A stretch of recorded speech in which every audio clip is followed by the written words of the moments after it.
And welcome everybody to the final yard here on the 5 Reasons Sports Network. I am your host, Louis Sung. I don't have Ron Caniff, but I do have Chris the Duke Early. I have Michael Quirk. I have Eric Weideke. I have a whole panel for you guys here as we're going to react to the Miami Dolphins defeating the New York Giants by a score of 31-16. So I feel like that's a satisfactory score. It wasn't the total annihilation that I was looking for, but it was a double-digit score win, so I am satisfied with how the Dolphins ultimately played. We will get into the good, the bad, and the ugly of it in just a few moments. But before that, really quick, just want to go ahead and mention that, as always, this show is brought to you by PrizePicks.com. PrizePicks.com is a revolutionary fantasy platform where you can now pick up to 6 different players across professional sports leagues. Whether that's the NFL, the NBA, or the MLB, or one of each, it's up to you to decide. Just choose whether your chosen player will get more or less than their projected stat. They give you free squares, special Taco Tuesday promos, Flex Friday specials where you can get your money back if you lose, or multiply the amount of money you can normally win. So with offers like that, it's hard to justify not signing up if you're any kind of a fantasy sports fan. So use the promo code 5, that's F-I-V-E, and they will match up to $100 on your initial deposit when you sign up. Again, it's promo code 5, F-I-V-E. Go to PrizePicks.com, deposit your $100, and let PrizePicks give you $100 of their dollars for you to play with and get started winning today. All right, speaking of which, by the way, Braxton Berrios and his 3 receptions is not as automatic as I thought it was. So but it makes me very, very sad because if he had gotten his 3 catches, all I would have needed was Isaiah Pacheco to get at least 54 yards, and I would have had $500. So, oh, well, such is life. But let's go ahead and we'll get into this. Polterghost says sloppy game, but it's still a dub. Yeah, and it was a double-digit dub. So I still consider that beating a bad team at home. So that's something that I can work with. I'm not particularly thrilled with Tua's performance, but I will go ahead and mention this. If a bad performance for Tua is 2 touchdowns and 300 yards passing, I mean, I can live with that. That's pretty much on par with whatever bad games Dan Marino used to have in his heyday. So it's like even Marino, as much as I idolize him as Miami Dolphins quarterback standard, even he was not perfect. He had his moments. So this was one of those games. Like Tua did a very good job, aside from the 2 picks, which were obviously very bad picks. But Dolphins still won. He threw 2 touchdowns. One was a beauty of a pass over the top to Tyreek Hill. I'm perfectly satisfied with how this game went. And Michael, you haven't joined us for a while. I'm going to go ahead and let you go first to give your thoughts.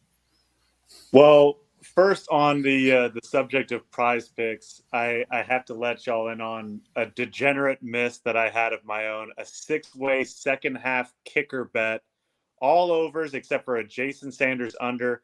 Everything hit except for Justin Tucker didn't get one because Lamar Jackson threw a 3rd and goal interception. But I digress. I'm completely over it.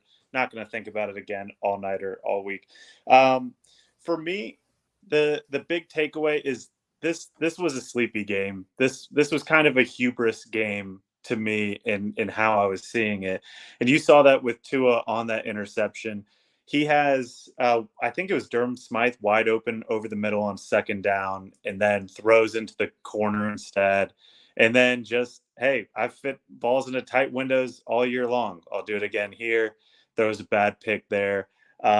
It really gave the feeling of the Dolphins kind of looked at the Giants like us fans and media look at the at the Giants of thinking, hey, let's just take care of business, steamroll them, and move on. But again, when you win by 15 and you throw for 300 yards and you get 7 sacks, I'll take that in a sleepy game. And the biggest positive that I can take away is I'm not going to speak in, a definite structure, but it seems like the Dolphins may have Chris Johnson. That's what I get from watching Devin Achane run the ball. Is it looks like the Dolphins have Chris Johnson. So DA2K. Hey, I'll take it. The way that he's looking really justifies how Mike McDaniel was looking when that draft pick came through, where you look and see what the Dolphins would have had to give up to get a guy like Jonathan Taylor, Saquon Barkley, and the money that they'd be spending. And meanwhile, the guy who started the year 3rd on your depth chart is now the most electric running back in football at the moment. Duke. Muted. Yeah, I think that we got to get a hat tip to the defense. Everyone's kind of put them down over the past few games. They held the Giants to 9 points. Got 8 sacks. Well, it should have been 8 sacks. That last one was negated by a penalty they didn't even show on television. So I don't know what that was, but they didn't force any turnovers, unfortunately, but they got to the quarterback, created a lot of pressure. And the Giants did well to get the ball out of Daniel Jones and Tyrod Taylor's hands. Give Tyrod Taylor credit for being slippery. He's hard to tackle. But those guys stepped up. Christian Wilkins lived in the backfield all game. Sealer got in on the sack action. Andrew Van Ginkel destroyed that second-year left tackle starting for Andrew Thomas. I can't pronounce his name, so I won't try to say it. But all in all, I thought overall good defensive performance. And you expect that from a team that's offensively limited like the Giants have been all year. The offense played sloppy. The first interception shouldn't have happened. That was a bad throw, bad decision into double coverage. The second one looked like, there's a tweet going out there that maybe his hand hit Connor Williams' helmet. The ball kind of floated out there. You can argue about the decision there, but even then, the Dolphins had bad field position and they gave up 5 yards and they kicked a field goal. So I didn't like some of the play calling. I thought they got a little too pass happy in situations where they should have been running the ball. In the situation with that second interception, they threw that they shouldn't have been throwing there. I don't think so. There's a lot of things to clean up, but it's a game you expected to win. I think on the Pulse this past week, I predicted 33-13 was my final score, 33-10 maybe, and it was pretty close to that. So we'll take that and move on to Carolina at this point. All right, Eric. Yeah, I mean, realistically, I guess I could say this is kind of like a sleepwalking game for the Dolphins, but it would be a little insulting to the defense, I think. I think for the offense, it was certainly kind of a sleepwalking game. Clearly they felt that they could do whatever they wanted with the Giants, and outside of the mental mistakes and kind of the sloppy play, they really could have. They could have scored 50 in this game had it not been for the turnovers. The Giants had 10 easy points off of turnovers. They had the pick six, and then they got a field goal off of the second Tua interception. So the defense really ceded about 6 points in this one, which I think is pretty much all you could ask for. 8 sacks. Just to back up what Duke was saying, Christian Wilkins was all over the backfield. Zach Sealer made some really nice plays. I like Ogba with his hand in the dirt when he's getting to play edge a lot more than when he's in that stand-up edge rusher position. I think that they need to find ways to get him involved there more. The only thing that I will say on the defense, as far as a quote-unquote negative, even though it really wasn't, is I cannot wait for Nick Needham to come back so Eli Apple can just not be on the field anymore going forward. I think I'm at that point where I see 33 and I roll my eyes when I see him on the field. But the offense was very good today. 2 picks, but the first pick, really, they shouldn't have even been in the situation to throw that pick. The play before that, Jalen Waddle was very clearly interfered with on another decision that wasn't very good by Tua, to be fair. But they should have had second or first and goal from the 1 on that play. I mean, Devon Achane is 37th in the NFL in carries and 2nd in rush yards. Or Achane, sorry. This team, we didn't really learn anything new about this team, but I think it's just as important for the defense to, regardless of whether or not we think that they're improving or not, just that these guys are gelling and they're gaining confidence within the system with these quote unquote lesser opponents that they're facing, the Giants and the Panthers. Just have these guys feeling good about themselves heading into that game with Philly. And maybe you see the defense kind of turn the tides on the season. Well, I disagree with you on the concept of we didn't learn anything new on the Dolphins. I think what we learned today is that this team, in spite of the fact that they got beat down by Buffalo, we can't just suddenly talk about how the Miami Dolphins are frauds. So there was a lot of comments, mostly from other radio analysts, and But they were basically saying that because they couldn't beat the Buffalo Bills, who are an elite team themselves, the Dolphins obviously are a fraud football team. Well, I don't buy into that concept. And I think that just the fact that they did beat the Giants and they did beat them handily, in spite of the fact that there were a lot of self-inflicted errors, the fact that the Dolphins were able to do what they did today, I think that just proves, no, the Dolphins are still a legitimate Super Bowl contender. They beat down teams that they're supposed to beat down, and they are not losing and killing themselves all the way to the point where it's like the Giants were anywhere remotely close to potentially beating them at the end of the day. They weren't, because the score never got within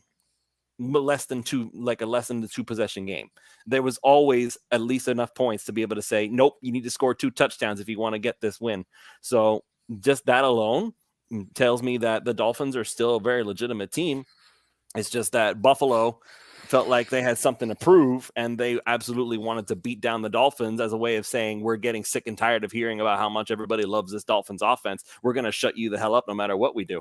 So now I would like to mention the Bills just lost in London to the Jacksonville Jaguars. So we can kind of tilt our heads back and laugh a little bit at that. And the Miami Dolphins are now, I think there was a tweet out, I think it was Joe Shad, who said that the Dolphins are 4-1 for the first time in 20 years. So that's a good improvement. So that's a good thing to see.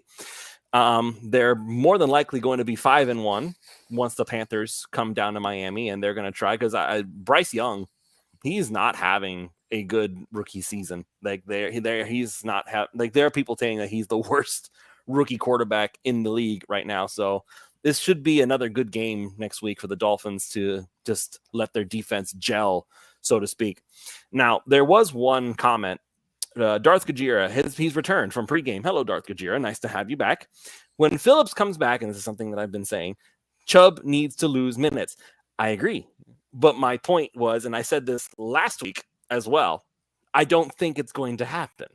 I don't believe that Vic Fangio is going to take away Bradley Chubb, because he knows Bradley Chubb. He's very familiar with Bradley Chubb.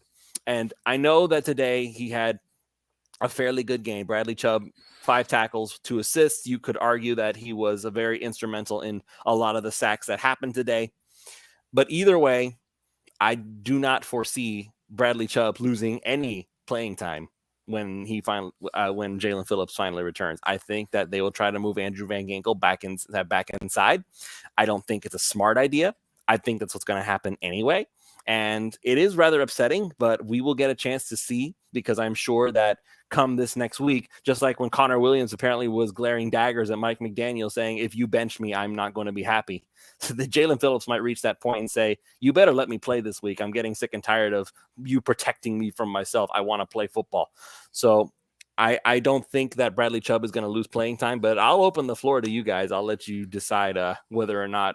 I think we all agree on what the answer should be. I don't think we may not all agree on what is going to happen. I don't think Chubb is going to lose time, and I think the next game against Carolina is probably going to be something similar to what you saw today. They'll bring him in on third downs a lot to rush the passer. And when you say him, you're referring to Van Ginkel. No, I'm talking about Bradley Chubb. Oh, Bradley Chubb on third down. In fact, I mean, I know Phillips probably wants to get back out on the field, but I would argue that next week would be another week to let him rest and get completely healed up. I don't think Carolina's going to pose much of a threat offensively. They're slightly more dangerous than the Giants. But the one thing that, and I know fans don't want to hear this, but one thing about Bradley Chubb is he is a very good run defender as an edge player. And when you go into a game like Philadelphia that's going to run the ball, they're going to run a lot. You need to have a player like that who can set the edge for you. And Van Ginkel can do that, and Phillips can do that. But Phillips and Chubb are your 2 best edges at setting, or 2 best edge players at setting the edge in the run game. So I think you're going to see more of him in there just because of that, particularly in the games coming up against run heavy teams. So I don't suppose he's going to lose a lot of reps there, but I think you do have to work in Van Ginkel more as an edge player, because he is getting to the quarterback, and he is wreaking havoc. I just want to say one comment to what Eric said about a sleepwalking game for the offense. They put up 31 points and 524 yards of offense. If that's sleepwalking, I'll take it.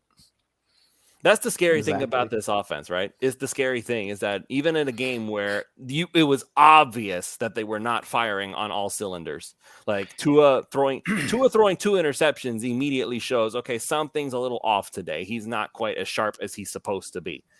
And the fact that we're even looking at Tua and saying, you know what, you weren't as good as you could have been. He threw for 300 yards and 2 touchdowns on only 22 completions. So, and Devon Achon, 11 carries, 151 yards. Raheem Mostert, 10 carries, 65 yards. And even Tua got in on a little bit. He tried to take off running a couple times. And of course, Tyreek Hill, 8 receptions, 181 yards. Robert Mesa saying Tua passed for like 5 yards and the rest was yak. Nope.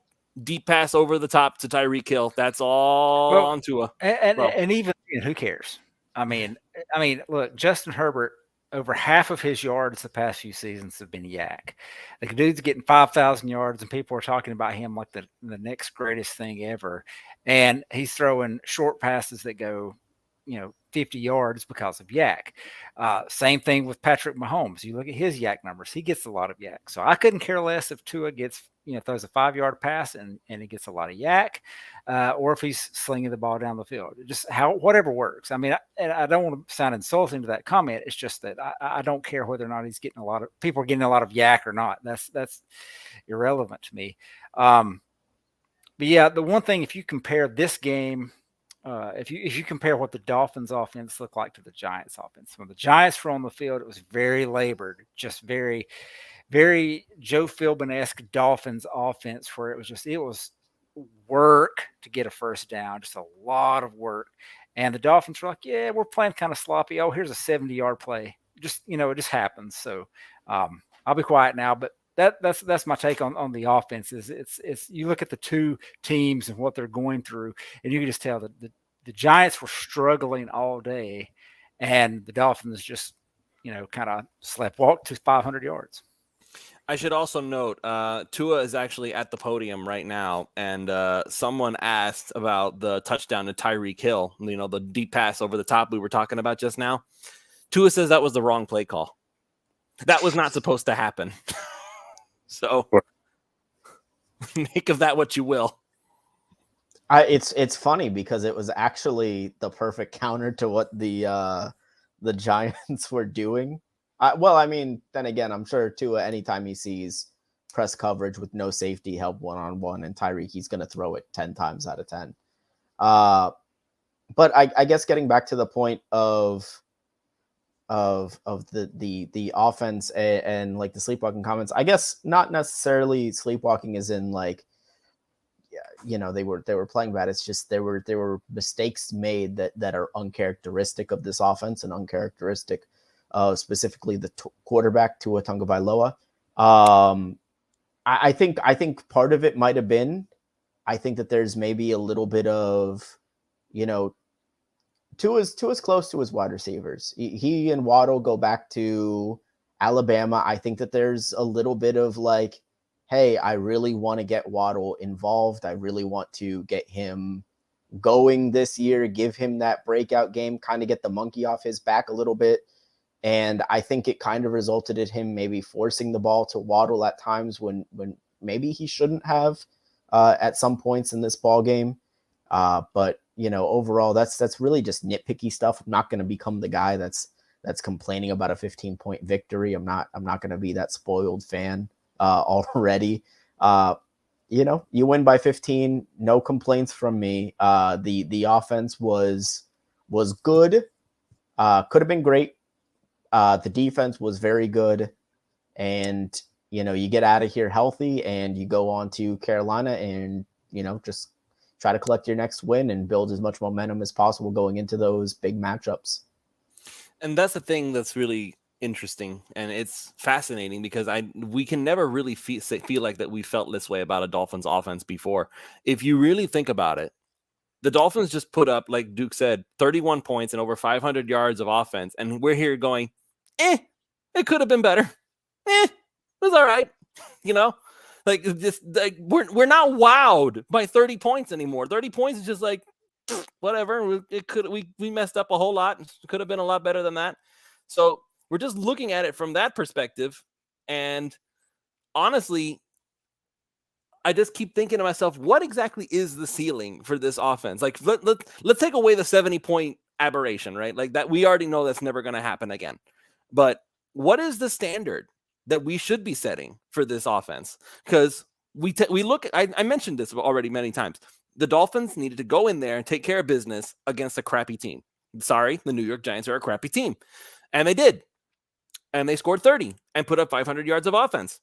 Is that the kind of standard that we should be expecting for the Dolphins to do against all teams? Or, like, because I'm very much a proponent of trying to be, what should I be expecting? I understand the concept of any given Sunday. I understand the philosophy that any given Sunday, anything can happen and you should be happy with a win no matter how it happens. But there are teams and fan bases of those teams in the league that look at their teams and say, you didn't do this. We're not particularly happy. Kansas City Chiefs fans look at Patrick Mahomes and saying, what the heck, dude? You didn't throw for at least 300 yards. What's the matter with you? Philadelphia Eagles, same concept right now. What the heck, dude? You didn't throw for 250 yards and 100 yards rushing with Jalen Hurts. What's the matter? Something wrong? You feeling a little itchy in the groin? I don't understand. So this is the situation that the Dolphins have right now, where what is the standard that we should be setting for this team? Michael, you haven't spoken in a while. Let's hear from you. Yeah, it's a good question because I understand where both Chris and Eric are coming from on this, and you didn't see a terribly focused offense today, and there were some mental mistakes that you don't want to see at home. Where I saw a tweet that said, "Hey, if the Dolphins play like this against a bad team, they lose this game." And I think a big part of the Dolphins winning by 15 is, one, there's just infinitely more talent on the board for the Dolphins. The Dolphins also have a lot better coaching than the Giants, and it really stood out to me when you have 12 guys on the field and then you review it. No, we didn't have 12 guys. We had 10 guys on the field, which is not something that should be happening at home, even though that's special teams, of course. But when this offense is clicking, you have to feel a lot better about this offensive line without Armstead out there. And then Wynn goes down and replaced by the much maligned, who's the name that's coming to Liam Eichenberg. Sorry. I'm also apparently not focused today. So it's myself and the Dolphins having issues today. But you have to like that. Again, just one sack today from Kayvon Thibodeau, is a freak. Ran the ball incredibly well, 9.7 yards per carry. So the Dolphins can keep you off on your heels, where a guy like Raheem Mostert can run over you or he can run by you. Achane is... We've seen it. He's the fastest guy in the league. And so you're so focused. No, he's not. Oh, Tyreek beat him. Second fastest guy in the league now. Third, if RG3 makes it back to the Jets, of course. But then you have this whole passing game that can beat you short or beat you long, that the Dolphins really are a pick your poison team. And then you just have an absolute mastermind as the head coach in terms of the offensive side of the ball. So the Dolphins have an offense that can jump out to a big lead, can go and chase down a team. The Dolphins are never going to be out of a game this year when they're clicking. It's been able to mask a lot of the issues that we've seen on defense so far, just because of how remarkably good this offense is, that they can hold the ball from you or they can go down and score seemingly at will. So I don't think any of the superlatives that have been given to the offense so far by us, by national media, what have you, are crossing a line in any regard. They're just that explosive. They're that deep. And it's just got to be an absolute nightmare, as Wink Martindale eloquently stated earlier this week. And I want to point out one more time, speaking of the defense, so many people got sacks today. Eli Apple, half a sack. Zach Sealer, 2 sacks. Jerome Baker, my 1.5 sacks. I'll have to go back and look and see where those 1.5 sacks came from because I didn't see a 1 point. Did he get 3 half sacks? Is that what that is? But I'll have to go back and look at that. But apparently Jerome Baker got in on the action there. 1 sack for Andrew Van Ginkel, should have been 2, but some call way down the fields with Xavier Howard. Okay, fine, whatever. Andrew Van Ginkel's still going to be a very rich man after the season is over. I don't care what anybody says. Emmanuel Ogbah, 1.5 sacks. Christian Wilkins got his half sack. The whole defensive front was all over this Giants offensive line, and I was concerned. There were people tweeting about this, saying that this offensive line should be absolutely tormented by this front seven, and they can't seem to get any real pressure. And when I think what they mean by pressure, I don't think they actually mean pressure. I think that what they mean is Daniel Jones is not sitting on his butt. That's the problem that I think people were having. That was the frustration. Well, they got him 7. They got him 6. What might have been Daniel Jones 5 times, maybe Tyrod Taylor twice. Maybe that's the number we can use. Tyrod Taylor 6. So Daniel Jones 6 times and once for Tyrod Taylor. All right. So I mean, hey. That about covers it. Tyrod Taylor came in. Andrew Van Ginkel, man, and it wasn't a dirty sack. It wasn't a dirty sack or anything. Like Daniel Jones just got completely blindsided and was had no idea Van Ginkel was bearing down on him. So that was fun to watch from a football standpoint. Hopefully Daniel Jones is okay. We don't want anybody to get hurt in this league. I understand that, but just from watching the play happen in real time, gorgeous. Andrew Van Ginkel is an absolute stud. One comment that came in was, once again, it was Darth Gajira. When Darren Waller was starting to get to Eli Apple, they put Xavier Howard on him, which that's an adjustment. That is a thing that Vic Fangio refused to do last week with Kader Kohu. So I guess that's a good thing. We're starting to make adjustments here. Now, what I would like to see in the future, it's kind of weird how I've kind of flipped the script on myself here, because I remember I was so sick and tired of the Josh Boyer blitzing, 0 blitz, send everybody and pray somebody gets to him. And now here I am again, kind of wishing that Vic Fangio would kind of throw more guys at the offensive line in hopes that somebody is going to get to the quarterback.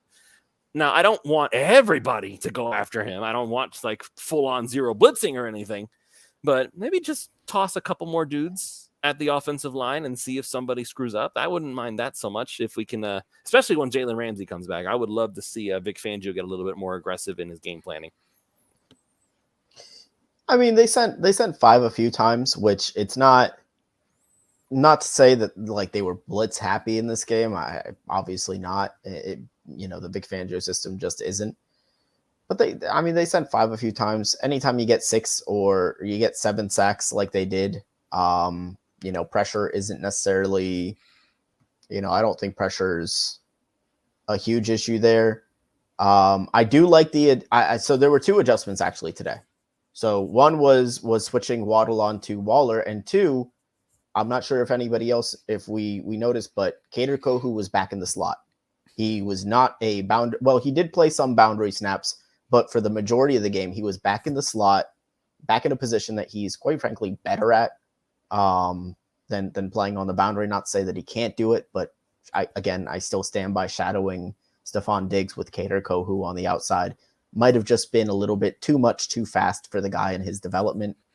This is a player that's still a second-year player. But and he played very well in the defensive backfield today over on the over in the slot. Yeah, why no shovel pass today? Definitely feels like the kind of game that they could have and maybe even would have something like that. They weren't firing. No, they weren't firing on all cylinders. No, don't get cute. It's bad enough that they made the 2 mistakes that they did. So the only time you do stuff like that, I feel like, is if you can do no wrong. If it's that kind of a game, they were doing wrong today. I'm sorry. So no, let's not try stuff like that. Poltergeist, Josh Boyer, I am inevitable. Listen, I'm not saying blitz every play. I'm just saying throw a little bit more at him, and hopefully that throws off the quarterback a little bit. That's all. Just a little bit. I'm not saying a lot of blitzing. I don't need a lot of blitzing. Just throw a couple guys One every thing I once in a want while. to point out here is Darren Everything in Waller. moderation. Yeah. Darren Waller went 8 receptions for 86 yards on 11 targets. And that sounds like a big stat line, but it's really just, I think they were just like, we're going to keep everything in front of us and just rally and tackle. I don't think they were wanting to press a lot and see if they would get beat. I think it was just kind of, we don't really trust the Giants to score a lot, and we don't trust their offense to move the ball very well. So we're just going to keep everything in front, and then and our pressure is eventually going to get there. And I think that's what we saw. So I'm going to give Eli Apple a little slack there. I don't think it was just a situation where he was just wasn't playing very well. I think it was a situation where that was the call, and they're just throwing the ball short, and he's rallying and tackle. And while, they got some first downs and things, they eventually buckled down.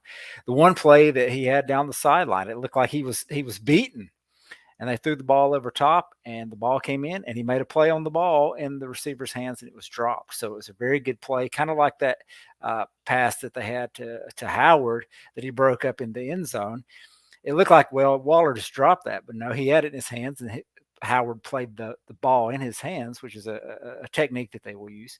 So, I'll give him a little bit of slack there. I think there's he's the only real weapon they have, and we're going to let him throw short all the time if that's what they're going to do. He averaged 10.8 yards per reception, which is about normal for a tight end.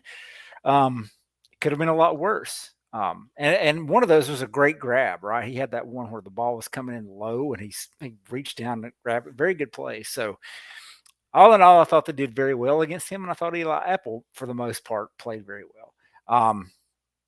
I'd like to see more Cam Smith, and of course, I think I just saw a tweet that Jalen Ramsey went jogging up the tunnel, so he's going to be back before too long.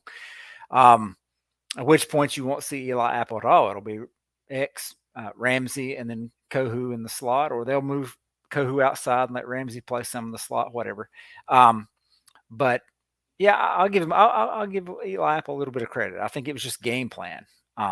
They didn't want the Giants to kind of beat them over the top and get anything going. They wanted to kind of sit in the pocket and make decisions and let the pass rush get there, and it did. Well, yeah, it's obvious that they did not respect Daniel Jones, not even a little bit. And to be fair, I don't feel like there was much to respect of Daniel Jones anyway. Like, the most time it feels like he actually burned him was when he decided to take off and run with it, which, once again, to be fair, has been the Dolphins' Achilles heel since the dawn of time. It feels like they can't stop running quarterbacks. But as far as actually throwing the football, Daniel Jones ain't it. And there's so many Giants fans who are feeling that way. Like, even people, I'm in a fantasy football league. The person who's hosting it, his wife is a Giants fan. She does not like Daniel Jones even a little bit. So, well, and you want to hear another crazy stat that I saw and had to look sideways. The Giants' time of possession was 35 minutes and 59 seconds. So, aside from 1 second, they held the ball for 60% of the game. So, typically, when you lose time of possession that badly, you're on the wrong end of the score. And so that just goes to show how, like I said, their offense was very labored. They rushed for 85 total rushing yards. And it's just like they struggled to move the ball. It took a lot of plays to go very little and get very much out of it. Whereas the Dolphins, they played sloppy, had a fumble, turned the ball over through the air twice. And yet and they even spotted the Giants at a touchdown. And they're like, no big deal. We'll just, here's a touchdown run for Achane. Here's a over the top pass to Tyreek Hill, and it's over. So, and then the last scoring drive was, they had one pass, which is the little, essentially a run play, but it's the forward toss to Achane, and the rest were all runs. And that's my favorite drive of the entire game, because the NFL is a passing league now, and everybody wants the big quarterback numbers. And I wanted Tua to throw 2 touchdowns just so he'd be at least tied with Josh Allen for the week. I didn't expect him to do more Josh Allen things and throw some bad picks, but they ran that entire drive. It was one pass play, which was essentially a glorified run. and the rest was running ball. When you can do that, I don't care who is on the other side. When you can run like that, you're going to win a lot more games. So this is just impressive drive. They get the score. It's over. Now, there is some folks trying to calm us, I guess, but I don't think we were that particularly hyped up anyway. Don't forget how this team played last week against a real team. Don't get caught up. I mean, I didn't feel like we were getting caught up. I think this is exactly what I said this was at the beginning of the show. The Giants are a bad team. Yes, the Giants are good. You are correct. And so because the Giants are not good, the Miami Dolphins absolutely should have beaten them by at least double digits. And they did. 31-16. They beat them by 15 points. So that's exactly what I wanted the Dolphins to do. And you lost time of possession 3-2. You turned the ball over 3 times, and they didn't turn the ball over once. One of those turnovers led directly to points. One was indirectly to points. Oh, a massive pick six. So, I mean, you lose time of possession. You turn the ball over 3 times, one of those being a turnover for a score. You usually lose 48-20 like they did last week. They didn't. They won 31-16. They held the offense to 3 field goals. So, yeah, it was a bad team, and the Dolphins played down to their opponent and still put up 31 points, over 500 yards, and won fairly comfortably. I mean, I know Eric said in the very first week, he said, week 2, that he didn't believe the Patriots ever had a chance to go down and score. That's how I felt about this game. The Giants, no, I wasn't worried about I didn't care when they got the ball on those turnovers. I was like, this team is not going to do anything. And then the Giants had the ball, with like 6 or 7 minutes left, and they ran it down to the 2-minute warning pretty much to get absolutely nothing. So, I mean, this is kind of what you want to see. If you're going to have a sloppy, terrible game where you lose time of possession, you turn the ball over like that, you want it to be against a bad team. This kind of performance is not going to fly against the Eagles in 2 weeks. So yeah, let it happen against the Giants. Hopefully it doesn't happen next week against the Panthers. But you want to see things cleaned up. But yeah, if you're going to do it against a bad team. Now, what I want to go ahead and do next is, Gambino says, thank you, Duval. Yes, thank you, Jacksonville Jaguars, for shutting down the Buffalo Bills in London. Jacksonville can't be beat in London. They really can't. They can't be beat in London. So once again, thank you, Jacksonville, for giving us back sole possession of the AFC East. Much appreciated for that. Thank you. Polterghost, any guess as to what happened on the second Tua pick? Was there a miscommunication? We have to go back and look at it. There's a multitude of things that we are theorizing may have happened. It was mentioned earlier. It's possible that Tua hand hit Connor Williams' helmet. It's possible that Jalen Waddle wasn't expecting the ball to go there. Maybe Tua thought that Waddle was supposed to be somewhere else. So that's the thing about this offense. I remember a long time ago when Ryan Tannehill was still the quarterback of the Miami Dolphins. We were frustrated with Ryan Tannehill. Why were we frustrated with him? Because Tannehill was throwing to people, not to where the ball was just supposed to be and then waiting for the receiver to get there. Tannehill threw at receivers. He didn't throw at spots. Tua is throwing at spots. Tua is throwing at where the ball is supposed to go and the receiver is supposed to get there. If there's a miscommunication on either of those guys, if Waddle ran the route but Tua misread where he was supposed to be, then that's on Tua. If Tua threw the ball where it was supposed to go and Waddle ran the wrong route, then that's on Waddle. But we're not going to know that until somebody comes out and admits it. I personally feel like at that point, I would blame it on Tua, because until further notice, it's like, okay, why did you throw it at that particular spot? You could have thrown it somewhere else. You could have done something else with the football. You didn't have to do that. So that's my judgment for now. Can Tua have more bad picks, John? Yes, he could. And probably there will be moments where he will. I 100% believe somewhere in this next few weeks, Tua's going to make a very WTH throw that we're going to look at him and be like, okay, I don't know what you were seeing there. I don't understand why you would make that decision. What did a poltergeist? Did a polterghost? Sorry, man. Did somebody possess you? It's that time of the season. It's that time of the year after all. It's the spoopy season. So, but we're still going to look at Tua and be like, okay, you did something dumb. Now activate God mode and let's get back into football. Okay. I think he was forcing throws. I think he forced Yeah. both interceptions were forced to Waddle. He was trying to throw to Waddle. I think he had other options. He also had the pick or the near interception that he threw downfield to Tyreek Hill that was tipped. It was kind of behind Hill, but there was two guys there. I think it's 2 plays later he throws it to Hill for the touchdown, so it didn't matter. But I think he was just forcing it to people. He's like, we need to get Waddle more involved. Waddle had 10 targets this game, so I think he was just trying too hard. That's easily correctable things. Just like I know you want your guy to get the ball. I know he's not being as involved in the offense as we would like, but throw it to somebody else. Throw it to Barrios. Throw it to Smythe. I mean, these guys were open. Yeah, throw it to Barrios. Tua, why didn't you throw it to Barrios one more time, man? $500. Mm-hmm. Anyway, I should also mention a quick Price Picks update. Isaiah Pacheco is already up to 21 yards rushing, so it looks like I'm gonna get at least I'll get double what I put in, so I'll get $20 bet, $40 out. So that's a good thing, at least. Real quick here, let's just talk about the schedule such as it is. So obviously, Panthers are next. Not worried about the Panthers, especially when we're going to be in Hard Rock Stadium. They did point out though, and this is something that bothers me a lot. Apparently, the ratio in the stands was like 60-40, 60% Dolphins, 40% Giants. I'm getting kind of sick and tired of other teams just invading our space. And then if you go to Buffalo, it's like you can't even see the other team's colors anywhere, like anywhere.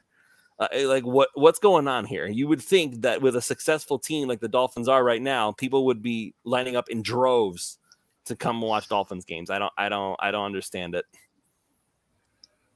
Hold up now. First off, for opposing teams' fan bases outside of big games, I cannot imagine are willingly taking a vacation to Buffalo, New York, to go, travel down there. And Miami is a nice vacation spot, so I understand opposing fan bases coming down there.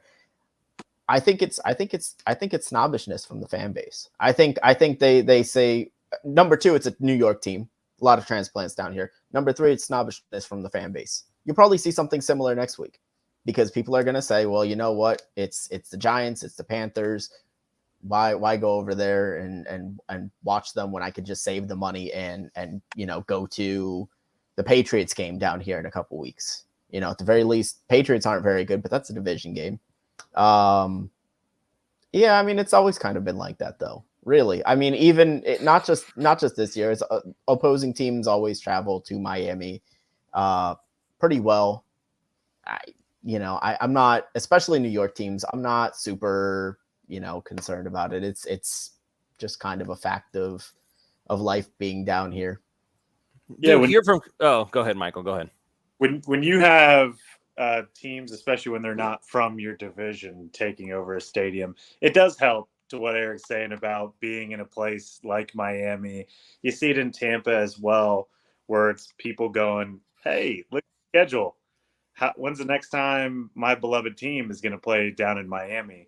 Not a lot of folks are going, hey, we got to take this opportunity to get to Western New York while we can. There's not a huge demand for that.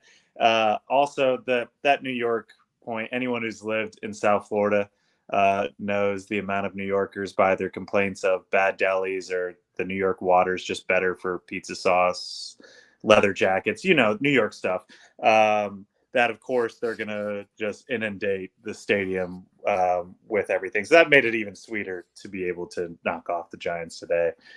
But, yeah, it is kind of frustrating when you just see half of the stadium or whatever percentage of the stadium with the opposing team's fans. But we had a nice fan takeover out on the West Coast, out in LA in week 1. Saw a lot of Dolphins colors out there, but yeah, I think you'll see some of it next week, and maybe not as many traveling Panthers fans because, God forbid, I don't know if I would want to spend my hard-earned money to go see the Panthers play if I'm a fan of them. Well, I was about to toast it over to Duke, who's actually from the Carolinas. So if anybody would know how Panthers fans are going to travel, it would be him. I mean, they may travel. There may be a few down there. All I know is that when I've been to Bank of America Stadium when the Dolphins have been there, it's been about 50-50. There are a lot of Dolphins fans here. And Lewis, you were here in 2015 when they came up for practice. And of course, I mean, it's training camp, so maybe Panthers fans don't care that much about getting out there, whereas this is the only time a lot of Dolphins fans like me are going to get to see training camp, particularly in our area. So yeah, Dolphins fans are around. So when they get up here to Charlotte, I will go and watch them.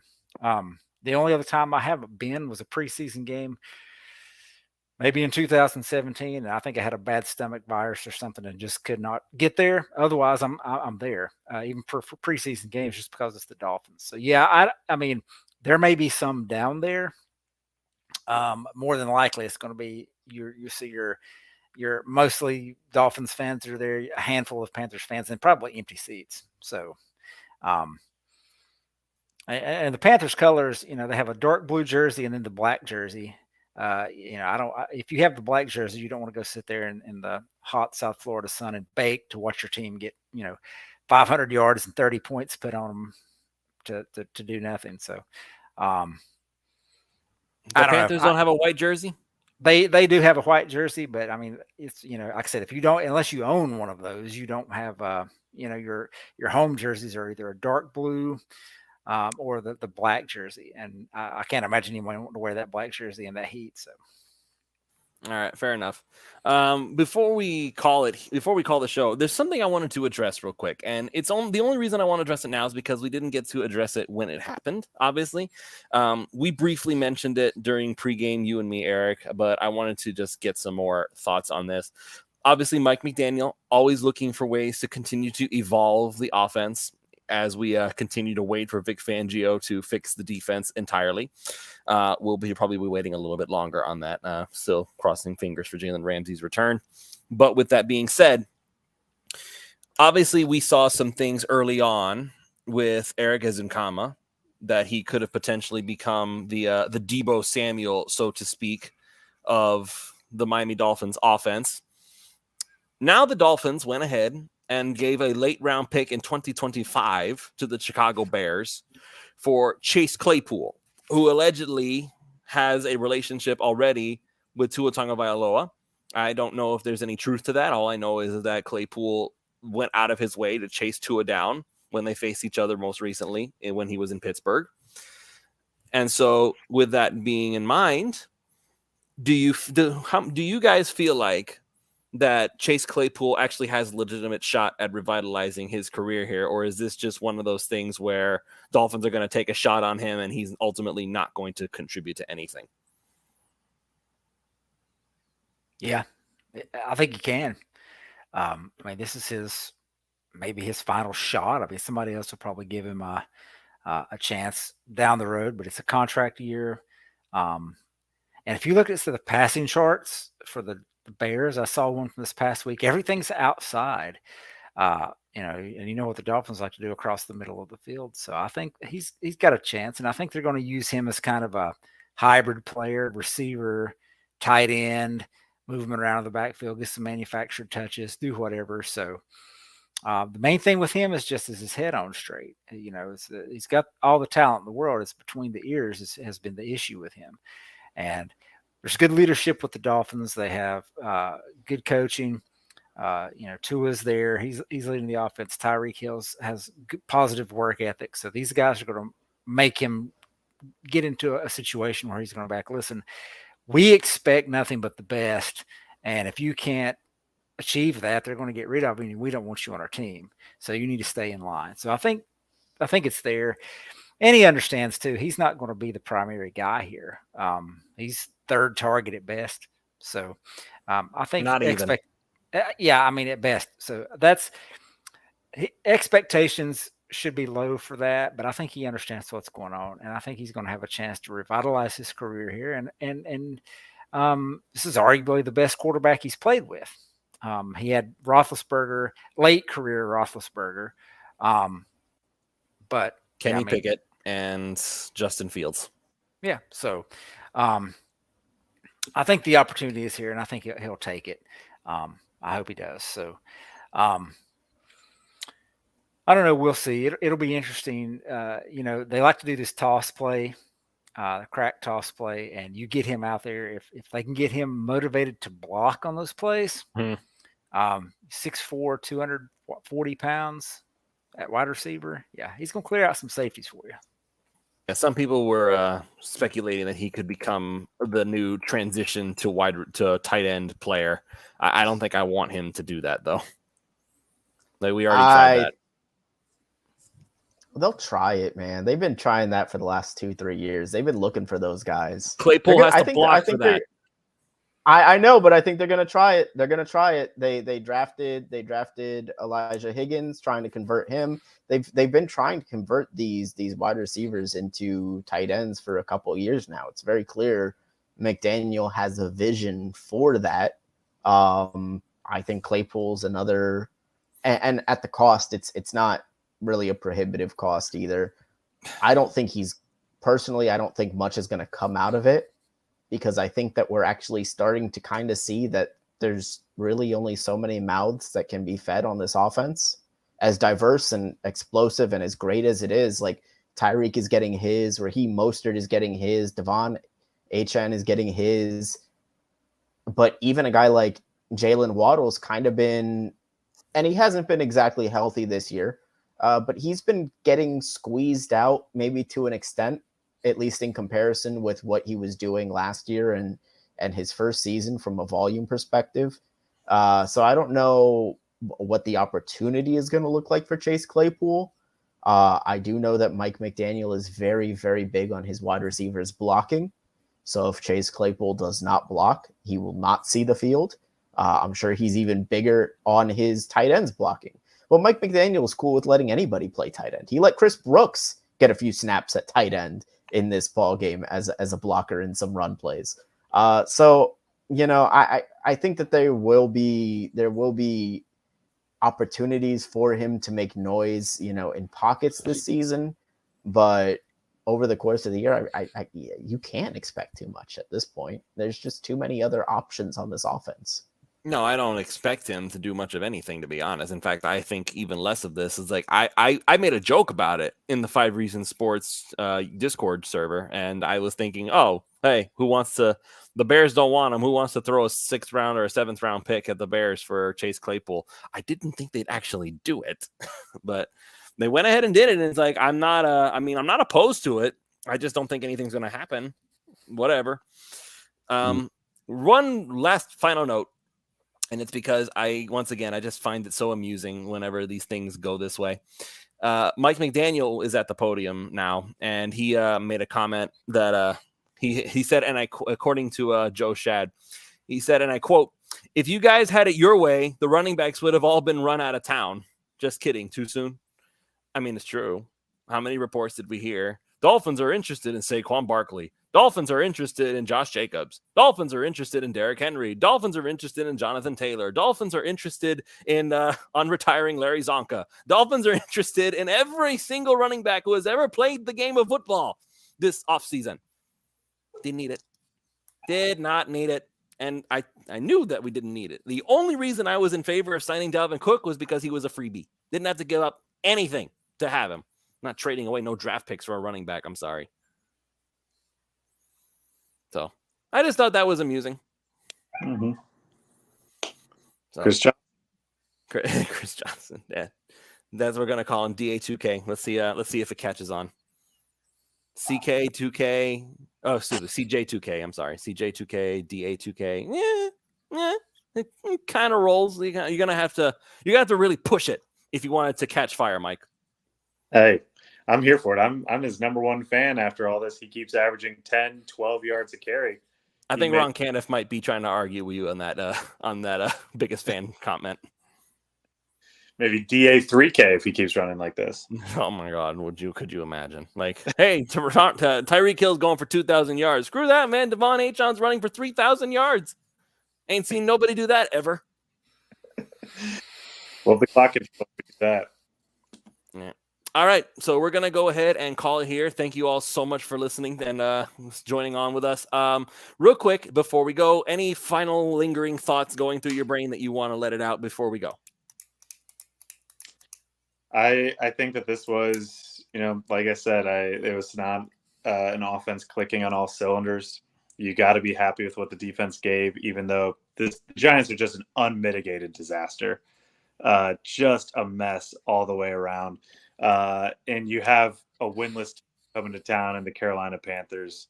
It should be another kind of easy double-digit win. You'd like to see a bit more precision on the execution all the way around on all three phases next week, because 2 weeks from now, Sunday Night Football in front of the world, you're going up against the Philadelphia Eagles, and you're going to want to have things kind of buttoned up by that point. But being at 5-1 going into that Sunday Night Football, I don't think you can really ask for more.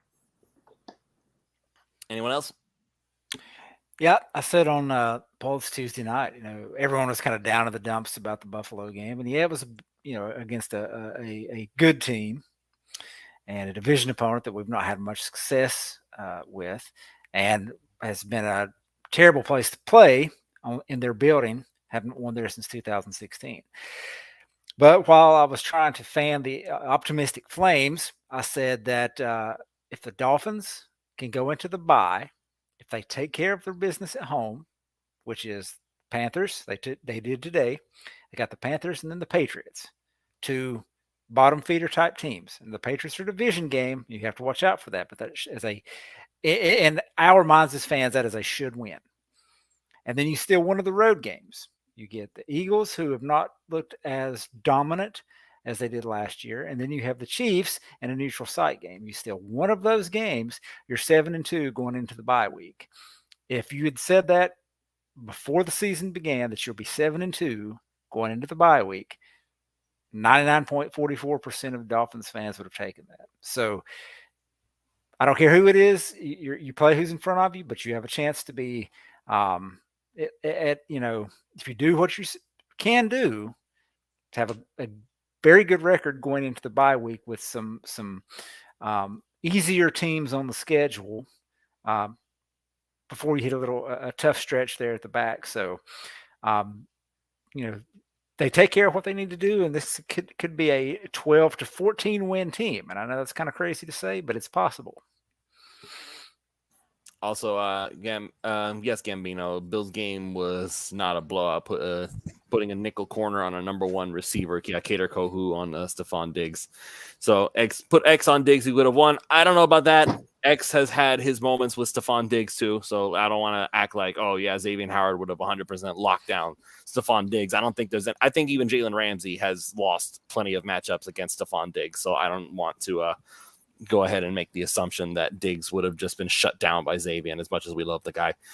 But with that being said, my final parting thought is that the New England Patriots lost 34-0. Might take Bill Belichick. Belichick might take a little bit longer to get to shootless record than we thought. 72-3 over the last 2 weeks. No good. No bueno. Yeah. They ran 51 plays. They had 156 total yards. 111 passing yards, 45 rushing yards. And now, the Saints have a really good defense.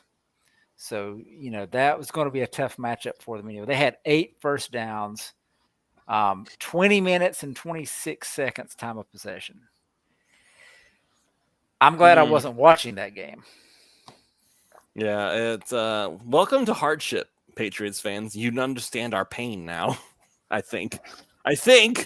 So maybe you'll be able to tank for Caleb at this rate. Yeah, the only thing we don't want to happen, we need them to win some games. We need them to get closer to 8 wins, just so that they can draft a guard or something in the first round. We don't want them to get a top 5 pick and a quarterback.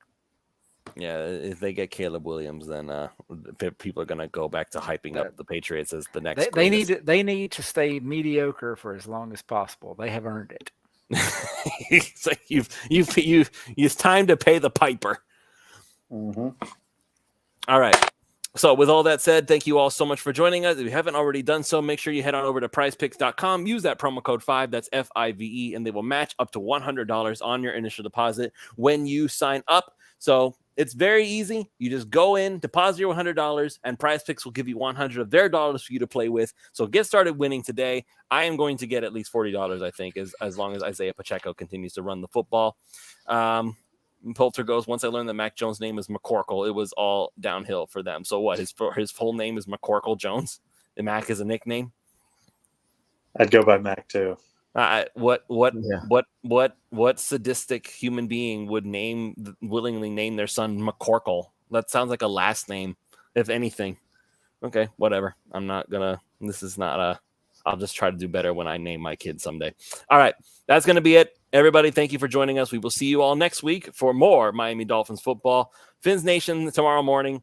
Pulse of Fins Nation on Tuesday. Somewhere this week, Extra Yard. We're going to have all sorts of Dolphins content ready for you, so make sure you stay tuned for that.